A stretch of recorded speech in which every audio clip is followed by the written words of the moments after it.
Gracias, doctor Quirós. En primer lugar, gracias a la Academia por permitirme conversar con ustedes sobre una afición que la mayor parte de ustedes comparte y sobre la visita a un museo que la mayor parte, si no son todos, ustedes conocen, pero que vale la pena tratar el tema por las implicancias generales que tiene. La pintura es una afición natural del hombre. El niño, antes de aprender a escribir, lo que trata es pintar.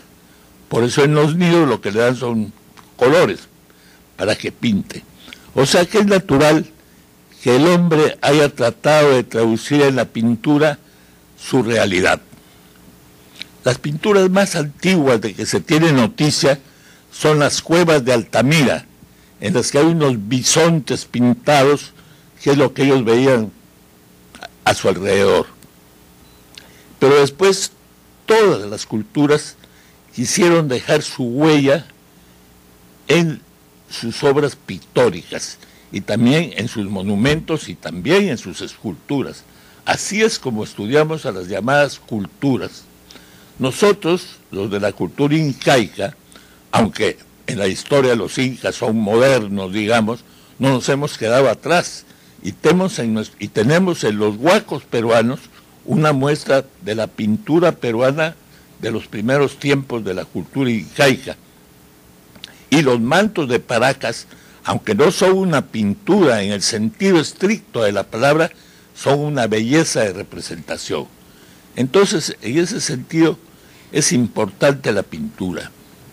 La pintura ha tenido una evaluación muy especial. Al comienzo no existía el pintor independiente, sino que dependía de las cortes y de los grandes señores de la época del siglo XV, del siglo XVI. Así es, por ejemplo, como los Medici, los florentinos, que eran muy ricos porque eran banqueros, atraían a los pintores a su servicio. Los grandes pintores de la antigüedad estuvieron al servicio de los Medici, Miguel Ángel, Leonardo da Vinci, Rafael, en fin, y entonces ellos fueron acumulando. Y también la Iglesia Católica, no se olviden que los estados papales eran un país, entonces el Papa iba atrayendo a los pintores para que le decoraran su sol. Por ejemplo, en el caso del Vaticano, que también todos ustedes conocen, basta estar en la Capilla Sixtina para ver la pintura más grande, el Juicio Final de Miguel Ángel, y también el techo de la capilla. Y también Miguel Ángel no solamente era pintor, era arquitecto. La Basílica de San Pedro, que la rediseñó él, y también era escultor. Ustedes recordarán que entrando a la Basílica de San Pedro, a la izquierda está la Pietà de Miguel Ángel, y así por el estilo. Entonces, después, estos se iban por los diferentes reinos, digamos, ¿no? Entonces, ¿cómo se comienzan a formar los museos? Los museos se comienzan a formar por las guerras de conquista. Entre ellos, Francisco I, rey de Francia, en el siglo XV, en sus guerras italianas iba trayéndose las pinturas y las ponía en el palacio. Y así también otros reyes, Carlos V de España, en fin, iban formando lo que conocemos ahora como los museos, que no eran tales, sino los palacios. Los reyes, como saben ustedes, vivían en el palacio, antiguamente en el Louvre, y después en un palacio, el Palacio de las Tullerías. El Palacio de las Tullerías fue incendiado en la Revolución de 1830 y después vuelto a reconstruir a lo que es actualmente, lo que vemos actualmente. ¿Cuándo es que surge la idea de abrir los museos? Porque antes la pintura era una cosa muy selecta, era una cosa que solamente la apreciaba la nobleza, pero no la apreciaba el pueblo, digamos así. Ustedes se acuerdan que la Revolución Francesa fue en 1789. Pues bien, en 1993, o sea, 1793, 4 años después, Diderot dijo, no, los museos son del pueblo, y abrió por primera vez el Louvre el 10 de agosto de 1793. O sea, tiene más de 200 años de existencia el Museo del Louvre. ¿Podemos ver la primera diapositiva? Ya. Ese es el Museo del Louvre tal como lo conocen ustedes actualmente. Eso es el Museo del Louvre a partir del año 1986, en cuya época se hizo la famosa pirámide. Ustedes con lo conservador que es la ciudad de París, porque en París no ponen ni una teja que no sea de la época, el escándalo que se suscitó cuando dijeron que iban a hacer esa pirámide. Mitterrand, que era presidente, sufrió, te diría casi hasta insultos. Le dijeron el emperador que quiere tener su pirámide, pero después pensándolo bien, era la única solución, no había otra. Total, que eso es lo que existe actualmente y es por donde uno entra al Louvre. Ahora se entra por ahí, por la pirámide. Pero antes, la siguiente, eso es un recuerdo. Eso es un recuerdo de la primera vez que yo conocí el Louvre. Yo conozco el Louvre desde 1961. Era el antiguo Louvre.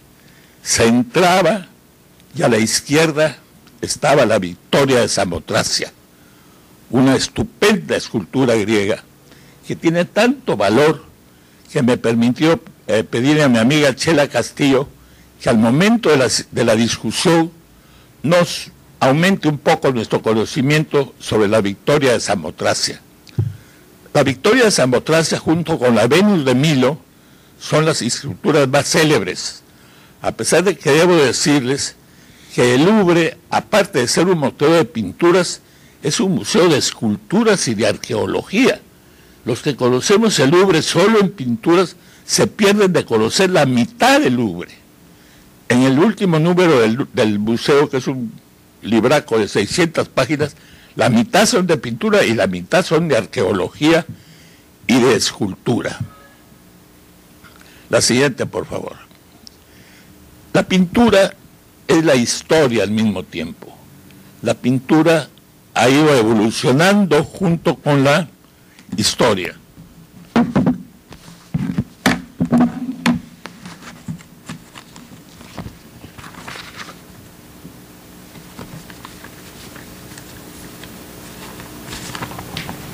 Esta pintura que tiene ahí es la Virgen con Ángeles de Cimabue.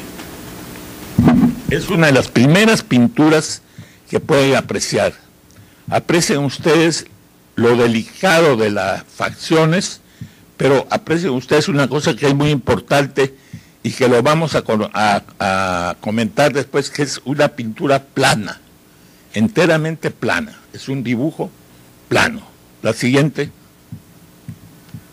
Después un artista mucho más conocido, el Giotto. El Giotto pintaba mucho pinturas religiosas. ¿Por qué? Porque generalmente eran pagados por los conventos o por las iglesias. Entonces pinturas, esta es San Francisco dando de comer a los pájaros. Pero quiero que aprecien cómo el Giotto, ya su fondo tampoco tiene paisaje. Su fondo es un color oro. No se ve lo que hay detrás, a diferencia de otras pinturas que vamos a ver más tarde. Y después viene la siguiente. Fra Angelico, la coronación de la Virgen. Fíjense ustedes cómo la religión ha impuesto su carácter a la pintura antigua. ¿Por qué? Porque los que los contrataban eran generalmente los conventos. Entonces eran temas religiosos. Por eso es que todas estas pinturas antiguas tienen ya este carácter religioso. La próxima pintura es ya un cambio completamente. Y aquí ya vamos a entrar en tema. Primeramente, es la pintura sin fondo. Ahí no hay nada que nos distraiga. Ahí solamente es la imagen. La imagen, y el pintor de esta pintura se llamaba Antonello de Messina. Retrato de un condottiero, o sea, retrato de un soldado. ¿Cuál es lo más importante de esta pintura? La mirada. Fíjense ustedes. Darle la mirada a una pintura es sumamente difícil porque es lo que expresa la pintura.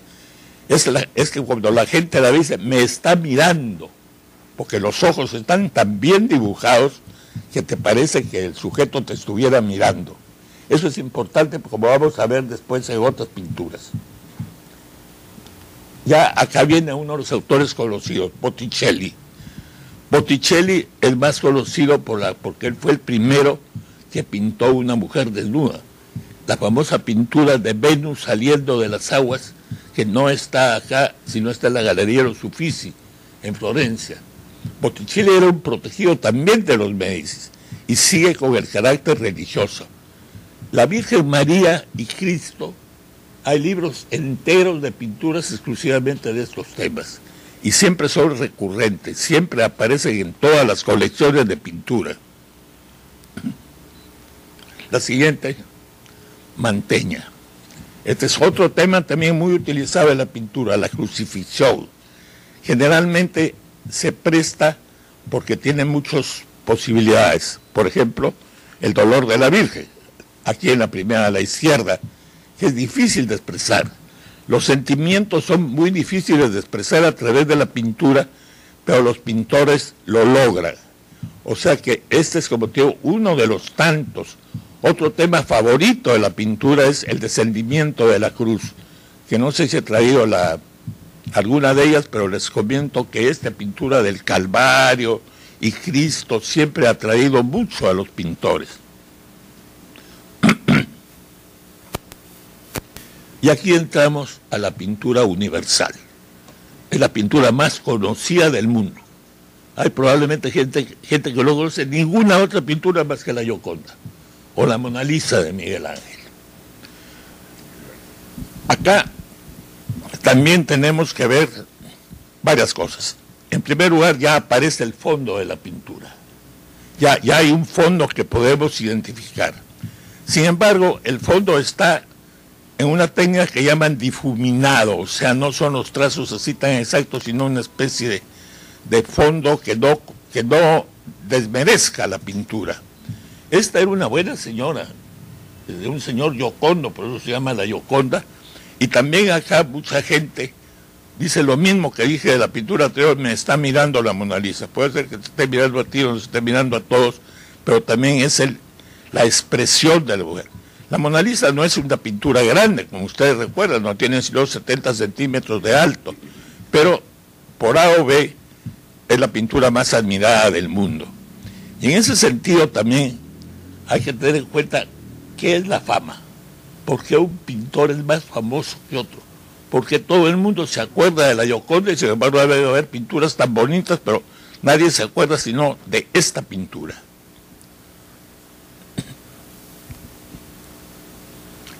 La siguiente, por favor. Este es otro Leonardo, pero como ustedes ven, no tiene nada del otro mundo, como diríamos, ¿no? Es la llamada Virgen de las Rocas, donde está con San Juan Bautista, el ángel que está con el dedo extendido, y el otro es San Juan Bautista y el niño Jesús. ¿Por qué tiene tanto atractivo? Cuando vayan al Louvre van a ver que hay un montón de gente viendo esta pintura, porque está mencionada en el Código da Vinci. El Código da Vinci es una novela toda entramada, en el cual hay huellas por aquí, huellas por acá, y una de esas es la Virgen de las Rocas. Entonces van, la miran, tratan de encontrar la huella. Debo decirles que hay dos versiones de la Virgen de las Rocas, la otra está en Londres, en la National Gallery, igual de Leonardo, pero no es tan seguida como esta, porque no está mencionada en el Código da Vinci. Y la siguiente es un Rafael. El Louvre tiene poco Rafael, ¿eh? No tiene mucho de Rafael. Este es un Rafael que se llama La Bella Jardinera.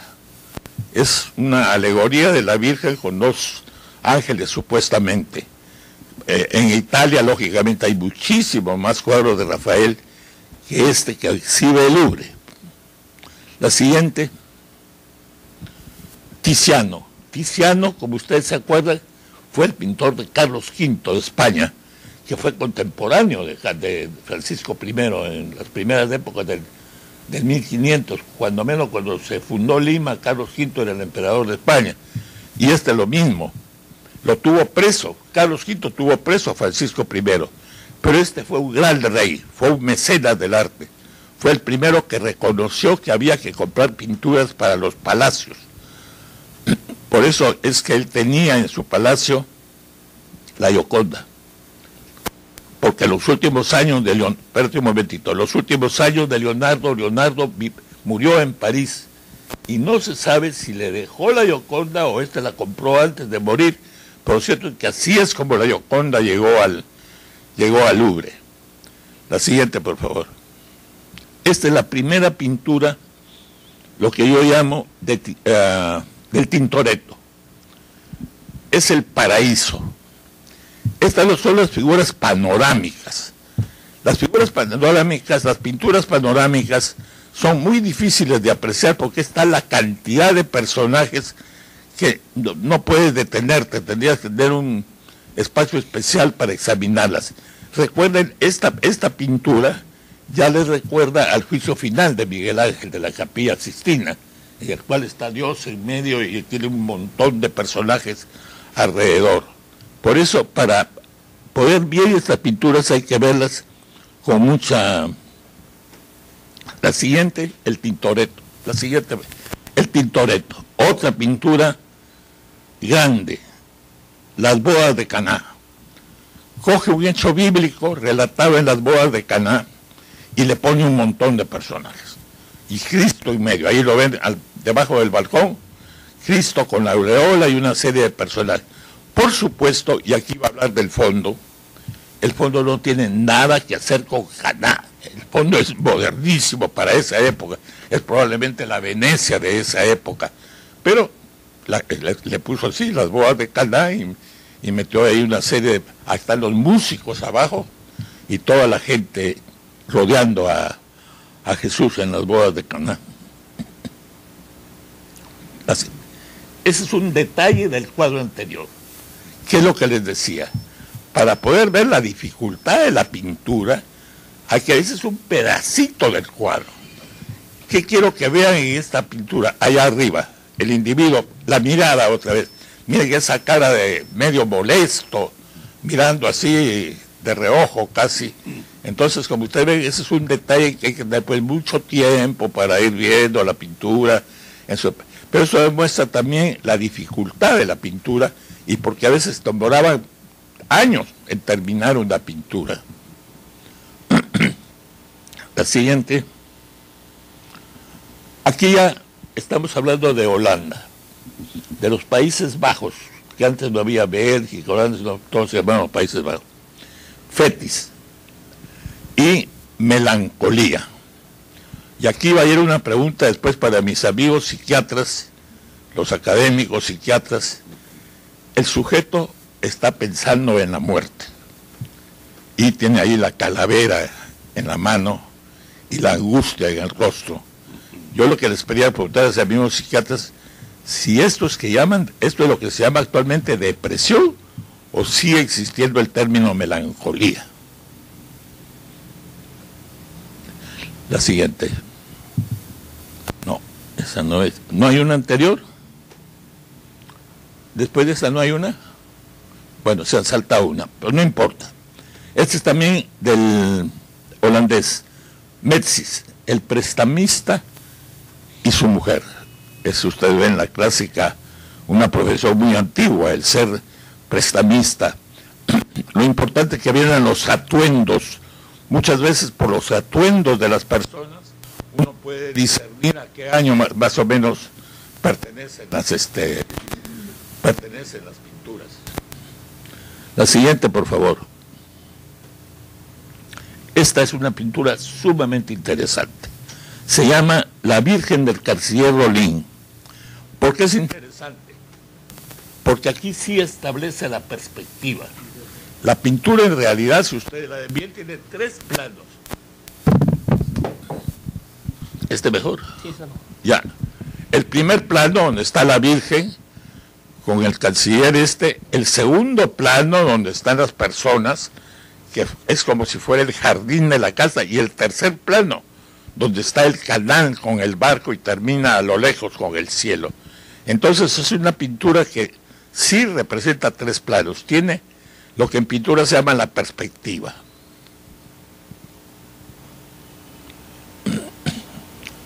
Durero. La pintura alemana es diferente. La pintura alemana, justamente a raíz de la reforma de Lutero, que prohibía la representación de vírgenes, cambió un poco y generalmente es una pintura mucho más seria. Este es probablemente un autorretrato de Durero. No hay mucha pintura alemana en los museos. Para buscar pintura alemana hay que ir a los museos alemanes, donde están, por ejemplo, en la Alte Pinakothek de Múnich, en fin, ahí sí tiene mucha pintura alemana, pero de todas maneras Durero sí es un pintor universal y aquí está simulando a Cristo. Si ustedes ven, tiene un aspecto de Cristo y según los entendidos este fue un autorretrato de Durero. Holbein, retrato de Erasmo. Aquí la pintura es bonita, pero más que nada relata a Erasmo. Erasmo de Rotterdam es un personaje sumamente interesante y que lamentablemente para él nació en la misma época de Lutero, y la personalidad de Lutero, la creación del protestantismo, arrolló a la personalidad de Erasmo, que tiene una filosofía muy, muy buena, una filosofía del fanatismo, y dijo una cosa que también me gustaría que los amigos psiquiátricos interpretaran. Erasmo dijo que la violencia es el instinto natural del hombre. El hombre de por sí es violento, no es pacífico, es violento. Y por eso aún los más cultos y más inteligentes gozan con la violencia. Por ejemplo, el boxeo. El boxeo está al cuello. Y sin embargo la gente lo aplaude, digamos. No. Hay una anterior. Después de esa. Ya. Esto es de Holz, la gitana. Los gitanos, en realidad nadie sabe de dónde salieron, pero en todas las historias aparecen por toda Europa. Esta es una foto de una chica en actitud sonriente, no sé por qué le han puesto la gitana, pero así se llama la pintura. La siguiente, por favor. Goya. El Louvre poco Goya. Para ver Goya hay que ir a España. Esta es la marquesa de Solana, como usted ve, una noble, y también observen que no le ponen nada en el fondo, o sea que no podríamos identificar por el fondo en qué época fue pintada, ni exactamente a qué palacio o a qué sitio pertenecía. La siguiente, por favor.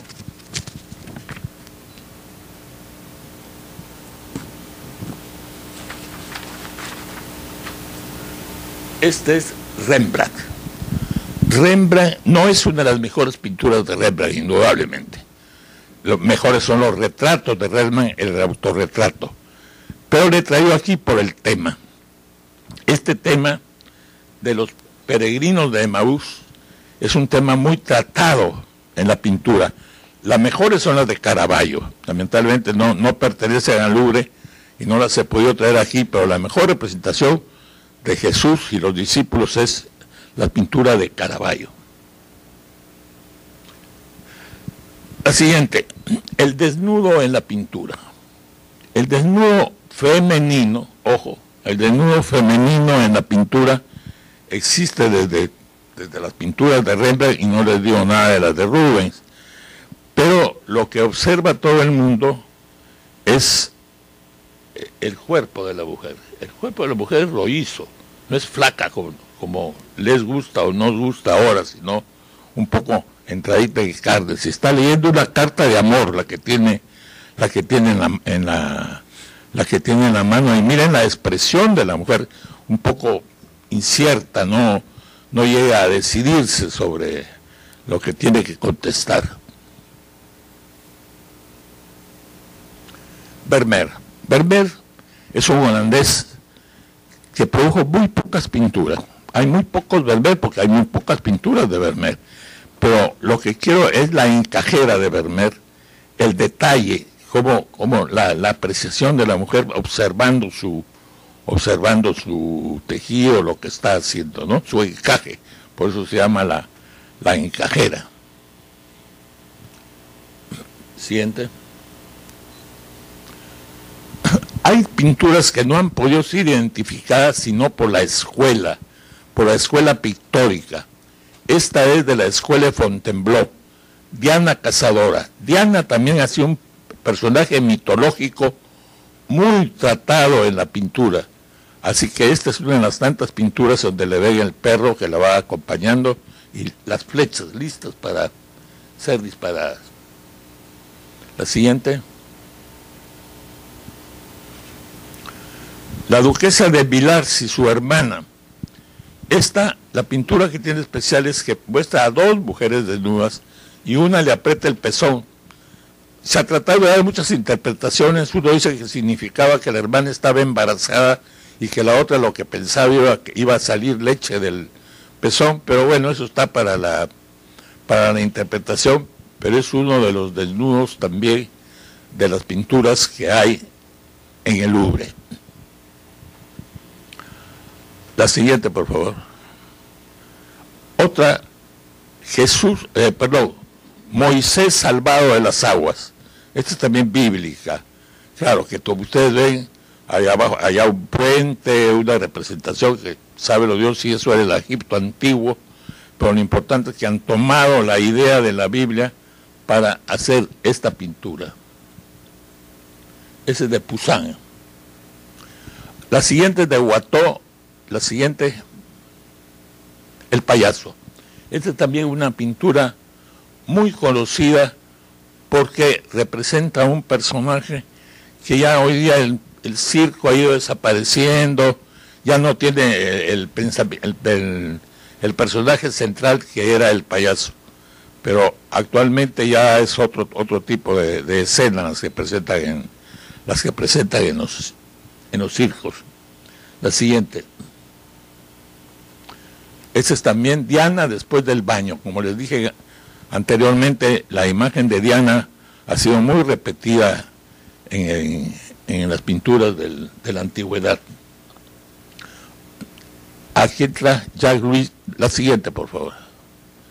Jacques Louis David, un hecho mitológico, el rapto de las Sabinas, que como ustedes saben era una tribu que no tenía mujeres y entonces decidió raptarse a las mujeres romanas, y ahí lo tiene. Hay varias pinturas sobre esta es casi guerrera prácticamente, se las llevan a punta de lanza y todo. Hay otras un poquito más románticas, pero sin embargo esta es la que marca el tema del rapto de las Sabinas. La siguiente. Y esta también es una pintura clásica. La coronación de Napoleón Bonaparte como emperador, de Jacques Louis David. Esta pintura le tomó años, un par de años hacerla, porque tiene una cantidad de personajes enorme, y incluso Napoleón hizo llevar al Papa, que era Pío VII, para que lo coronara, pero como era un poco violento, Napoleón le quitó la corona y se la puso él mismo, y ahí va a coronar a la emperatriz Josefina, porque a Josefina fue la que hizo emperatriz al comienzo. Volvemos a la siguiente, un detalle de esa pintura, para que ustedes vean como una pintura tan grande, no se puede mirar, ya hay que mirarla por partes, digamos, pero miren ustedes cómo cada uno de los obispos tiene una expresión especial. Entonces por eso es que les demoraba tanto hacer una pintura, porque tenía que pintar en detalle cada uno de los personajes representados en la pintura. La siguiente. Este también es uno de los pocos retratos de la emperatriz Josefina, la de Napoleón Bonaparte. Está recostada ahí en una especie de bosque y es uno de los pocos retratos que tenemos de ella. Como ustedes saben, después Bonaparte, como no le pudo dar hijos, la cambió por la austriaca, y entonces ya ella desapareció del ambiente, digamos así, ¿no? Y esta es una pintura clásica, Ingres, la gran odalisca de Ingres. Esta pintura ha traído problemas. Las feministas que existen, hace poco tiempo hicieron una manifestación frente al Museo Metropolitano de Nueva York. Se aparecieron semidesnudas con unas carteles que decían: ustedes adentro, o sea, dentro del museo, solo nos quieren desnudas. Pues como diciendo, la figura femenina solamente es válida mientras que esté desnuda. Pero también aquí hay otra cosa colateral, pero muy importante. ¿Por qué no hay pintoras famosas? De la época antigua, me refiero. Y también en la actual, porque ahora contadas con los dedos de la mano. ¿Por qué todos son pintores? ¿Por qué la mujer todavía estaba en ese tiempo en otro plano? No, a nadie se le hubiera ocurrido que iba a ser pintor. Pero este Singer, con su odalisca, los puristas, los anatomistas dicen que la pintura no está bien porque la espalda es demasiado larga. No, o sea, calculado que tendría que tener no sé cuántas veces, pero en fin, no nos perdamos en eso. Veamos la expresión de la señora y lo bien pintada que está y lo bien armada que está también. Pues no, la siguiente, por favor. Esto también, la pintura revela hechos históricos. Esto es Jericó, la balsa de la Medusa. La balsa de la Medusa fue a raíz de una balsa de refugiados que se perdió en el océano, y entonces comenzaron a suceder cosas horrorosas, canibalismo, una serie de cosas. Después unos cuantos los pudieron rescatar y dio origen a esta pintura. Como ustedes ven acá, prácticamente la pintura no tiene muchos colores. La pintura está solamente con color marrón para darle el significado así de trágico a la pintura. La siguiente. Este es un pintor muy conocido de la Croix. Esta es la muerte de Sardanápalo, el emperador que dijo: vuelvo yo y mueren todos. Entonces mandó decapitar a las mujeres, a los caballos, a todo, y a dar lugar a esta pintura también llena de personajes. La siguiente. Pero esta es la pintura más famosa de Delacroix y muy apreciada en España. Se llama La libertad guiando al pueblo. Este es de la Revolución, no francesa. La gente cree que es de la Revolución francesa. No, esta es la Revolución de 1830, donde, como les dije antes, quemaron el Palacio de las Tullerías.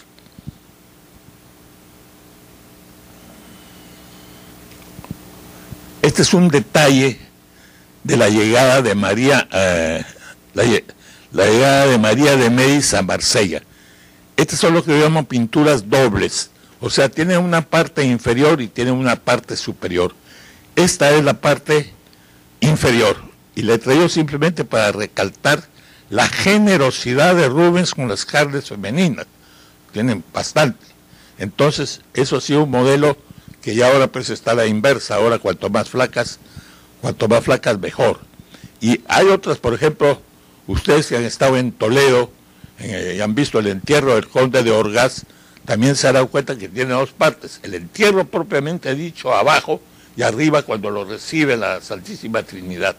O sea que son pinturas de gran tamaño, que hay que verlas en toda su intensidad. La siguiente, por favor. Esta es una pintura que para mí es muy apreciada, porque me acuerdo clarito que fue la primera pintura que yo vi en mi vida. Es decir, que me di cuenta de lo que es, porque mi padre la tenía sobre su escritorio, el Angelus de Millet. Primeramente la religiosidad que había en eso. Se tocaba una campana y todo el mundo se ponía a rezar. Hoy día, por supuesto, eso está totalmente perdido. Esta pintura tiene interesante que fascinó a Dalí. Dalí estaba fascinado con esta pintura, y él decía que eso de que estaban rezando era falso, que estaban enterrando un hijo. Hay discusión sobre si es verdad o no, pero lo cierto es que ahí está. Ahora, esta es la última pintura de la serie. ¿Por qué? Porque a fines del año, en 1986 más o menos, y 1990, cuando se construyó el Museo de Orsay, Mitterrand ordenó que se retiraran todas las pinturas modernas, y ahora el que quiera ver pintura moderna tiene que ir al Museo de Orsay. Y se retiraron también, no sé si ustedes se acuerdan, de un pequeño museo que se llamaba Museo del Jeu de Paume, que quedaba por ahí por la catedral, también era pintura moderna, ahora están concentradas en el Museo de Orsay. Por eso es que ahí en Millet, una pintura de 1858, terminan las pinturas del Louvre. Claro, esto solamente son una muestra. Hay muchísimas más pinturas, pero no es el momento para presentar. Y esta última, que no es del Louvre, esta, como ustedes recordarán, está en Nueva York, en el Museo de Arte Moderno de Nueva York, es de Picasso, de 1907, cuando empieza Picasso a pintar diferente. Cuando él hace esta pintura ya había pasado el periodo azul y el periodo rosa, y se inspira de las máscaras africanas con las caras alargadas de las mujeres. Y esta pintura la compra una rica americana y la dona al Museo de Arte Moderno de Nueva York, donde se encuentra actualmente.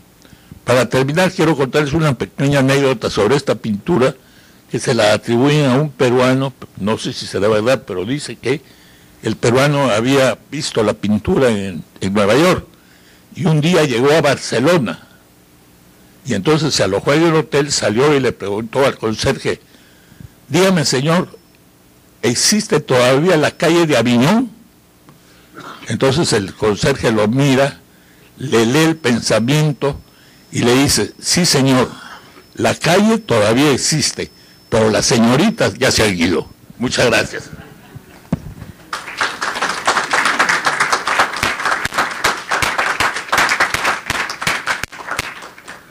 Muy bien. En el tiempo que